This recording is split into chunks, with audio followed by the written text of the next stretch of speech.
Setback से हमेशा बेहतर कमबैक होता है और सेटबैक हर किसी के करियर में लगता ही रहता है। It's a part of your life. कई बार आप निराश होते हैं, लेकिन उसके बाद किस तरीके से आप वापसी करते हैं वो मायने रखता है। और आज का जो दिन है, इस वापसी के लिए ईशान किशन को जाना जाएगा। वो ईशान किशन जिनको कि सेंट्रल कॉन्ट्रैक्ट से दूर रखा गया बीसीसीआई के द्वारा, और बीसीसीआई भी अपनी जगह सही है। मैं ये नहीं कहूँगा कि बहुत हार्श ये फैसला था, अपनी जगह वो सही थे कि भाई आपने डोमेस्टिक मैचेस नहीं खेले। फिर ईशान का बाद में इंटरव्यू आया, उन्होंने यहाँ तक कहा कि एक्चुअली मैं इंडियन टीम के लिए खेल रहा था, रन बना रहा था, लेकिन उसके बाद भी मैं बेंच पर बैठा था और ये टीम गेम में चलता रहता है। लेकिन मैं ट्रेवल कर करके बहुत ज़्यादा थक गया था, ट्रेवल फटीक मुझे हो गया था। और अफसोस की बात यह है कि कुछ लोगों के अलावा कोई मेरी इस परेशानी को समझ नहीं पाया। ये ईशान किशन का स्टेटमेंट आया था। लेकिन अंत भला तो सब भला, ये हम सब जानते हैं और ये हमने कई बार कहावत सुनी होगी कि भाई अंत भला तो सब भला। तो कम से कम ईशान किशन अब डोमेस्टिक मैचेस खेल रहे हैं, और ना सिर्फ खेलना शुरू किया बल्कि दोनों दिन इन्होंने जबरदस्त प्रदर्शन किया। बूची बाबू टूर्नामेंट के पहले दिन ईशान किशन ने 4 शिकार विकेट के पीछे किए, जबरदस्त तरीके से कैचेस लिए, वहां पर भी सबको इंप्रेस किया। चयनकर्ता भी इस टूर्नामेंट को देख रहे हैं। झारखंड के सामने मध्य प्रदेश की चुनौती, और वहां पर ईशान किशन ने जबरदस्त तरीके से विकेट कीपिंग की। लेकिन आज वो 2 कदम और आगे निकल गए, और इसीलिए मैं कह रहा हूं कि सेटबैक से ज्यादा बड़ा कमबैक होता है, और ये ईशान किशन ने करके दिखा दिया। ईशान किशन ने हुंकार भर दिया है, और कहीं ना कहीं चयनकर्ता टेस्ट मैचेस में बांग्लादेश के खिलाफ में ईशान किशन को टीम में शामिल कर सकते हैं। या फिर जैसे आपको स्पोर्ट्स टॉक ने कहा था कि सूर्य कुमार यादव अपनी टी20 के स्क्वाड में ईशान किशन को वापस लेकर के आ सकते हैं, और यह बात सच साबित होगा, यह आपको स्पोर्ट्स टॉक कह रहा है। लेकिन क्या हुआ है, किस तरीके से ईशान किशन ने कमबैक किया, किस तरीके से हुंकार भरी है, ये पूरे डिटेल में आपको बताता हूं। चैनल को अगर आपने सब्सक्राइब नहीं किया दोस्तों तो जरूर कर लीजिएगा, वीडियो को आखिरी तक देखिएगा। ईशान किशन जब बैटिंग करने के लिए आए तो झारखंड की स्थिति मैं ये नहीं कहूंगा कि बहुत अच्छी थी, लेकिन एक तरफा पिटाई लगाई है। और हुंकार किस तरीके से भरा है ईशान किशन ने, किस तरीके से सेटबैक को उन्होंने कमबैक बनाया है।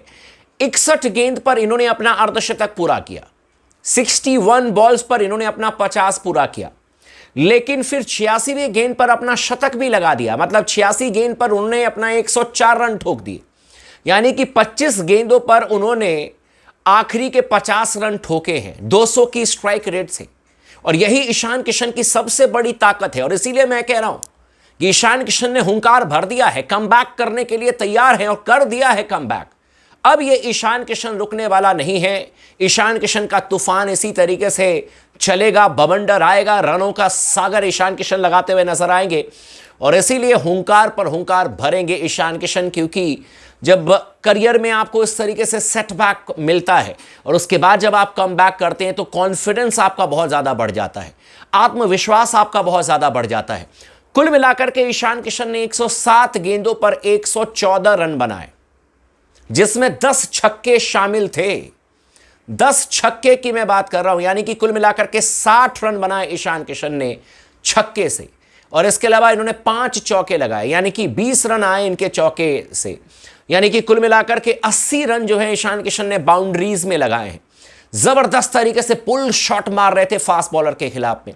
स्पिनर्स को तो समझ ही नहीं रहे थे, स्पिनर्स को तो कदमों का इस तरीके से इस्तेमाल कर रहे थे कि मानो स्पिनर को गेंद टप्पा खिलाने ही नहीं देंगे। और यार लंबे लंबे छक्के मारे हैं, कोई ऐसा वैसा छक्का नहीं कि यार ये कैच ना हो जाए, ऐसा नहीं, लंबे लंबे छक्के जहां पर कि long off, long on, deep mid wicket या डीप पॉइंट पर खिलाड़ी बस देख रहा है दर्शकों की तरह कि भाई गेंद गई, गेंद गई, ईशान आया, गेंद बाहर, ईशान अंदर तो गेंद बाहर। फाड़ दिया आज गेंदबाजों को ईशान किशन ने, जिस तरीके से बैटिंग की है आज पूरी तरीके से ईशान किशन ने बवंडर ला दिया है बूची बाबू टूर्नामेंट में। और वाकई में ये जो उनका सेटबैक रहा पिछले कुछ दिनों में, उसको छोड़ते हुए इन्होंने शानदार तरीके से कमबैक किया है। और मुझे पूरा यकीन है अभी तो शुरुआत है, अभी ईशान किशन के बल्ले से आपको कई बड़ी पारी देखने को मिलेगी, कई बड़ी पारी।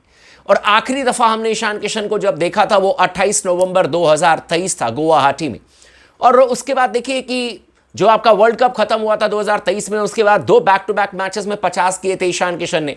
उसके बावजूद भी इनको नहीं खिलाया गया। जितेश शर्मा को मौका दिया गया, कहा गया कि मिडिल ऑर्डर में जितेश शर्मा खेलेंगे वर्ल्ड कप में, ईशान किशन टॉप ऑर्डर के बल्लेबाज हैं। तो भाई ऐसा नहीं है कि सिर्फ ईशान ने ही गलती की या फटीक उनको हो गया था तो भाई वो छुपाते। गलतियां दोनों तरफ से हुई है, लेकिन जो टैलेंट है उसको आप ज़्यादा देर तक नहीं रोक पाएंगे।